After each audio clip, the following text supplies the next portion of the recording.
Hello, and welcome to the Nonprofit Leaders Network podcast. In this episode, Chris McFarland with Pulse will be sharing about managing the growth they experienced as they went from having an annual budget of about $750,000 a year to over $4 million this past year. Welcome to the Nonprofit Leaders Network podcast, where your host, KIRSTEN Bullock, interviews nonprofit CEOs and executive directors to share what's working. This podcast is produced every 2 weeks, and show notes are found at www.nonprofitleadersnetwork.com. Come back often, and feel free to add the podcast to your favorite RSS feed or iTunes. Any links we talk about will be listed in the show notes. Now, let's get on with the show. Hi, thank you, Chris, for joining me today. My pleasure, Kirsten. Thanks for having me. You're welcome. Chris McFarland joined the Pulse team in November of 2010 as executive director. Prior to this, he served as a national festival director with the Luis Palau Festival for 7 years, and the Luis Palau Association is the technical name. And I met Chris through a festival that was happening in Orlando. As director, Chris moved to several major U.S. cities, building a team from the ground up and overseeing all operations up to 24-month-long process, including budget formation, fundraising, civic and church relations, all that in order to ultimately set the stage for over 500,000 people to hear the gospel. Great organization that has done a lot of great things around the world. But back to Pulse. Chris, could you share a few words about Pulse to help our listeners understand a little about how the organization operates and things like size and what kind of impact is happening? Absolutely. Pulse is an evangelistic organization. We're a team similar to the Luis Palau Association or the Billy Graham Evangelistic Association. We've been in existence officially since 2006. That's when we became a 501c3. The nonprofit was granted, and it was founded and is really built on the vision, the calling of Nick Hall. And our team in 2006 was Nick and a buddy. They left college, they raised support, and they went on mission really to see their generation, really this younger generation, come to know Jesus. And so from that point, it started to slowly grow. And I would say 2006 until 2010, when I joined, was just steady growth, a lot of impact that moved across really the state of North Dakota, which is where Pulse was founded. And then it continued to grow into Minnesota, into South Dakota, Iowa, into Wisconsin, having further and further impact, more invitations coming about to college campuses to reach them. And so the staff and the team started to grow in that time frame from 2006 to 2010. It was in 2008 that I actually joined the board of Pulse, being friends with Nick, having gotten to know him in 2004, having a common shared heart for a generation. I very much wanted to be engaged with what he was doing. I had a heart, obviously, and was also doing this work with the Luis Palau Association. So I had a lot to offer the board and what it takes to execute these events and the type of ministry that Pulse was going after. And so from there, I just began to talk to Nick about what would it look like if we worked together. I was on the team, the board was talking about it, and Pulse was growing to this size that they needed their first executive director. And in this season, I was in San Diego, California, directing a festival for Luis, and that's when God started to transition me into the organization here, which at that time was 4 people.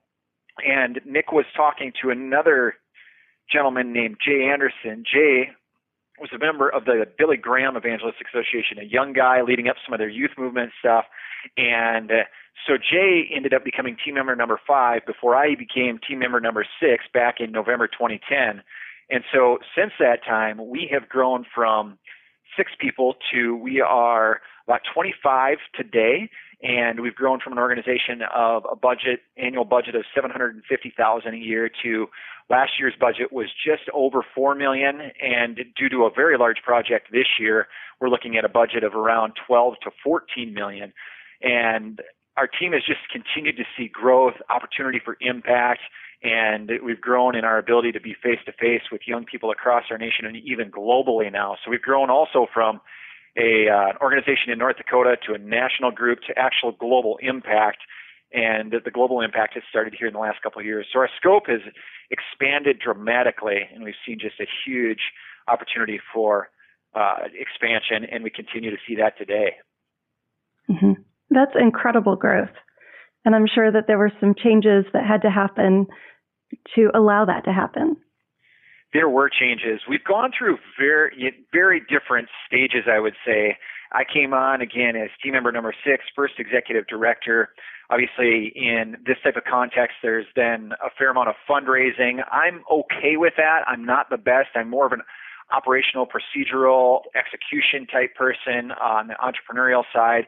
So when it comes to actual raising money, we needed some help there. And we were fortunate to bring in a lady who had actually seen Nick grow up and then had a heart and a calling to actually come raise money for Pulse. That was one of the biggest steps and strategies that helped us grow. And God blessed her work. God used the story of Pulse in people's lives to say, we do want to see a generation impacted. We want to see people changed and transformed. And so her work was crucial in the growth of Pulse, and especially in the monetary side to impact more campuses.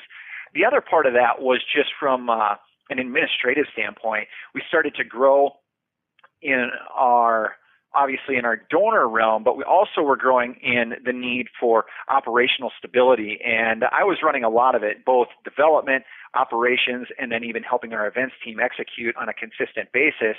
And we actually then started to seek out who could we bring in operationally to help us kind of stabilize. And we started with an office manager. And, as a young team, young people, we didn't have to bring in a ton of experience to essentially move the needle, but that's where we started. We get an office manager in, they start handling our insurance. We actually move into the realm of having some of these things because, as a young organization, you don't have health insurance, you don't have, overarching different things yet until you get to that point of need. So that was some of the advancement, and we've had to continue to adjust some of those as we've moved forward in the years here.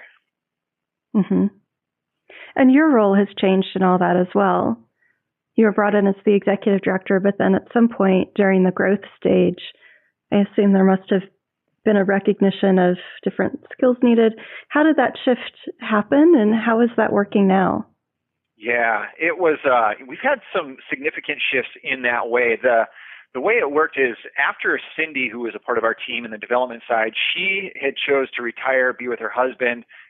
His mother, who is older, so she was actually at retirement age, and she stepped away. We worked with another development individual that didn't work for us.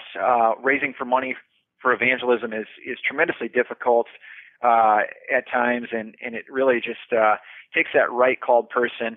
So we transitioned from that, and so a lot of that burden fell on me, and as that kind of weighed into the ministry, we moved from even kind of the office manager standpoint that I'd mentioned here before into an overall VP of operations. So we were able to hire somebody in a VP of operations role that was able to take a lot of the burden off of me for day-to-day execution, audits, for managerial duties, all these other components such as insurance and that type of work.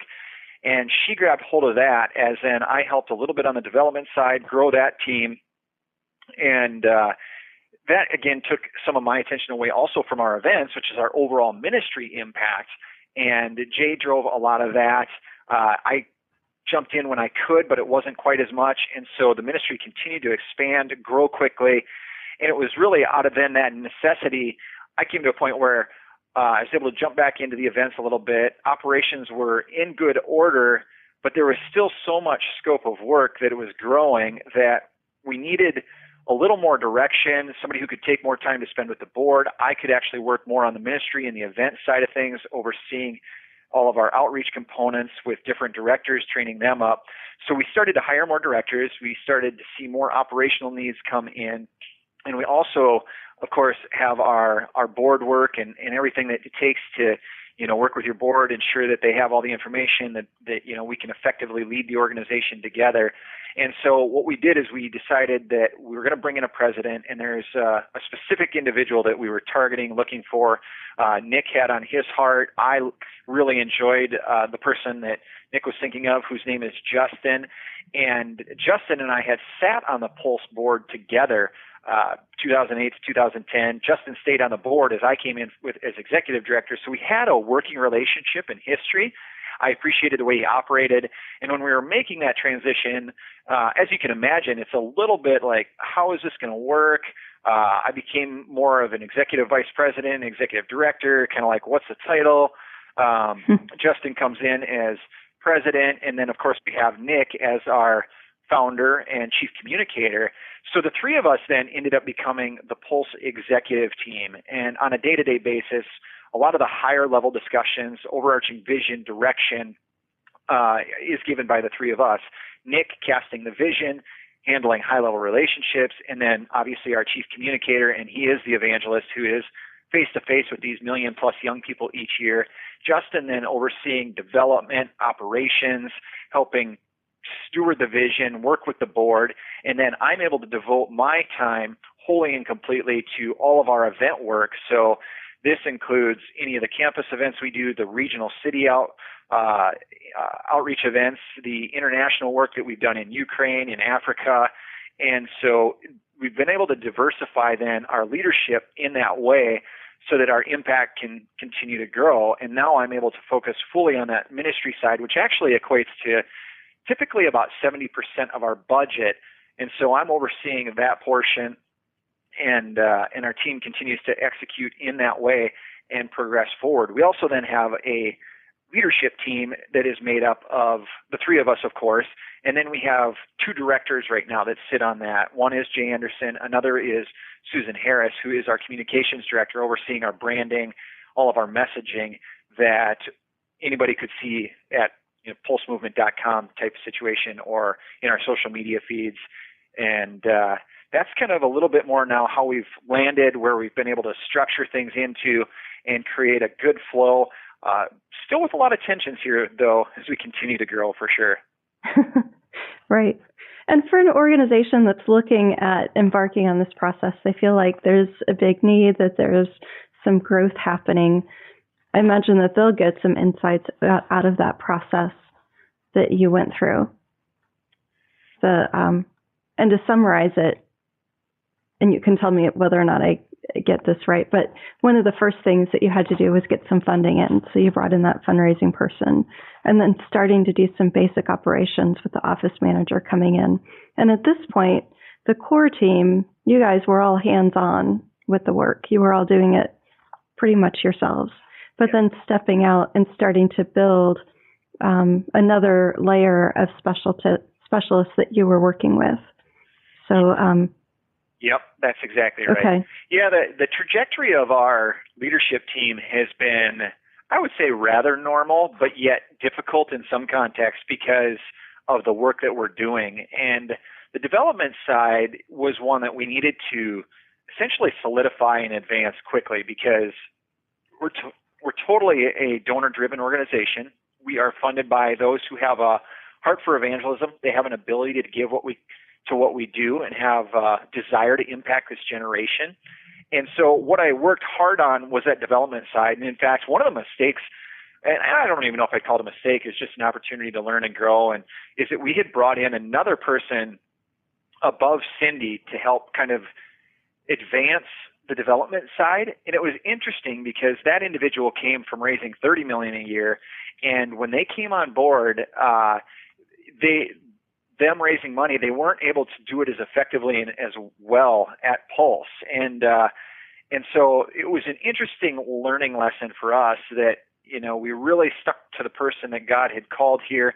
And when we did so, we saw our fundraising explode into that $4 million mark. So really in my first, this would have been 3.5-ish years, up to 4. It was Cindy and I working together, really empowering her through some trials and errors to take our development team to own it. And we moved into a whole new landscape of money being raised, of people wanting to give. And so Nick was a big part of that as well. But we worked on that because operationally I could handle a lot of those things, but then it just started to get to be way too much. And that's when I had to start to bring in and supplement that side of operations and just the day-to-day execution of paperwork, of accounting. We moved into the space as an organization where we had to have an annual audit, and we chose it to do it 1 year earlier than we would have had to. But I was able to bring in an audit firm that could handle that, so it didn't take a whole lot of work on my end. And again, just kind of keeping some of that work off of me so that I could handle the other components, day-to-day HR stuff, as well as just the ministry-related pieces. And so we did that so that we could build when we were smaller and younger. But in the end, it was worth kind of the effort in that moment, because now year after year we've had a lot of success in that area, just being well run, certainly transparent to all of our donors, to the public in and of it, all that we do. And so that was where, again, it moved from development, and then we very much operationally started things using some contractors to do so, because then we didn't have, a cash outlay that we couldn't cut off if we had to. And then we moved into more of the full-time people on board to handle all those details and responsibilities. And now, to date, we've been able to, again, build out that executive team that then has more of the executioners working below us as we continue to advance. And then now we're allowing them to build their teams out and empowering them and coaching them on, okay, you need to hire this person, go that route, okay, just that coaching mentality. So it's kind of moving from us handling all the details and taking care of all these things into a coaching aspect of, okay, here's how we've done it, improve upon it, grow it, change it if we need to. We want to maintain kind of our nimbleness as an organization. We're able to make decisions quickly, effectively, through prayer, through just the discernment of what's in front of us. And yeah, that's been our growth process. It's been messy for sure, but it's also brought us a long ways. Great. And I'm sure it's been a fun process as well. Oh, absolutely. It's a ton of fun. I always kind of go off the premise that even the bad days are good, and some days that can very much be still hard to say, but nonetheless, operating in this context with people that are passionate about what they're doing, who are called to what they're doing, it really is a lot of fun. And God links you together in these ways that you're experiencing wins and you're tackling challenges that you want to be in the trenches with those folks. And we've seen this happen time and time again. I mean, to hit 1 million young people a year and being face-to-face with them and telling them about the good news that we read in the scriptures has been amazing. And it's really not just that, but what also has been fun is that as we engage even donors and see them realize the impact that they can have as they go with us and we pray together and they come to events and they take part in the events, to see their lives transformed or to see them desire their kids to be engaged. And for instance, we've even had some key friends of the ministry whose kids have come in and interned, and we're not really easy on them either. We're like, okay, if you want to be here, this is hard work. Are you ready to go? And at the end of the day, they have been. And just to watch them grow, expand, and have an impact on, for most of them, it's the college campus and they're in that context, but for them to have an impact there, it just expands their thinking and their mindset to say, holy cow, I'm accomplishing way more than I thought I could. And those types of things are very much just a ton of fun. And, I look back, I didn't anticipate Pulse to grow as quickly as it did. I joined the team thinking, I believe that there is a call on Nick's life. I believe I have a lot to offer from my business management background and my family business. But, I don't know how fast it'll grow. And all of a sudden to be where we are today, I would have never imagined that we could be doing what we're doing. I mean, this year we're planning for 1 million person gathering on the National Mall. It's really kind of actually radical or crazy, or, I'm sure other people are thinking other things. And, I might have to agree with them sometimes like, you guys are nuts. Well, maybe, at the end of the day, it's a ton of fun to be able to do that and to have people who have great faith as well as understanding to go after these types of things. Mm-hmm. And one thing I'd like to go back to, you talked about bringing on somebody in a development position and didn't work out. And I recognize there's a lot of different types of fundraising out there, and there's people who can be successful with some organizations and not others. So I know it's not personal or about any individual. But how quickly were you able to identify that it wasn't a good fit? And how quickly did you move on addressing it and parting ways as friends, I would imagine, and reorganizing? How quickly did that happen? Yeah, we basically brought the individual on, and from beginning to their last day was about 11 months. I would say that we started to realize within about 6 to 8 months roughly, they started to see how difficult of a time they were having. We were able to see it. We were able to have honest discussions throughout that process and to really dialogue about what are we doing, how can we do it differently, are we not telling the story correctly, have we not given you the right tools to succeed? So we had these conversations to essentially analyze, okay, it's not just your fault. What are we doing? What's the organization not doing to help you succeed in your role?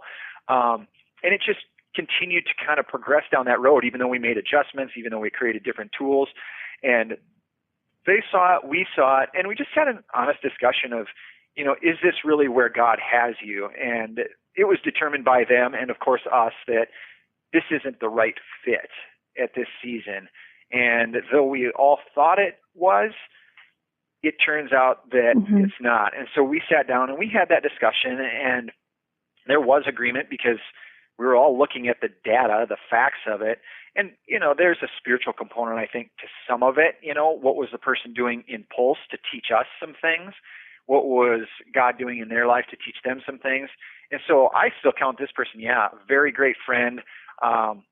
We went into the season that we believe that God called us all into, and we also stepped out of it. And we didn't spend a lot of time in kind of like, oh, well, we're a ministry, we can't do this or that. No, we had very open, frank discussions, and we're quite quick about it, where I think it reflected a bit more of a business approach than maybe what some might experience as a ministry approach, where it's like, gosh, how can we just put this person over here and then they can just keep going and we don't have to part ways or we don't have to let them go. We're very much of the mindset, let's have an open dialogue, let's ensure the fit. That way everybody wins at the end of the day, even when the conversation is hard. Great. Thank you for sharing that with us. And I wish we had like an hour more to dive back into some of the things that you've brought up. There's so much good meat here. But unfortunately, the calls are so short. Do you have any closing words of encouragement or inspiration for our listeners? I would just encourage anybody that is passionate about what God has them in or is calling them to really push hard. I would say dream big, pray significantly, and go after it. And that's what we have done here. And as we have spent time investing in prayer, going after what we believe God has called us to do, despite the craziness of how it might seem, or even is it possible, could it happen, that if we go after that, God is faithful to show up in ways and in places that we couldn't have imagined. We have seen that. I have personally seen that in my 5 years here. And so I just encourage people, stick with it. Don't be discouraged in it, but look for what God has in each and every day-to-day movement of it all. Great. Thank you so much, Chris, for joining us today. And thank you to all of our listeners for everything you do to make the world a better place. Thanks for listening to the Nonprofit Leaders Network podcast with Kirsten Bullock. If you like what you just heard, we hope you'll pass along our web address, nonprofitleadersnetwork.com, to your friends and colleagues. Be sure to check out our archive section on our website for previous podcasts. Join us next time for another edition of the Nonprofit Leaders Network podcast.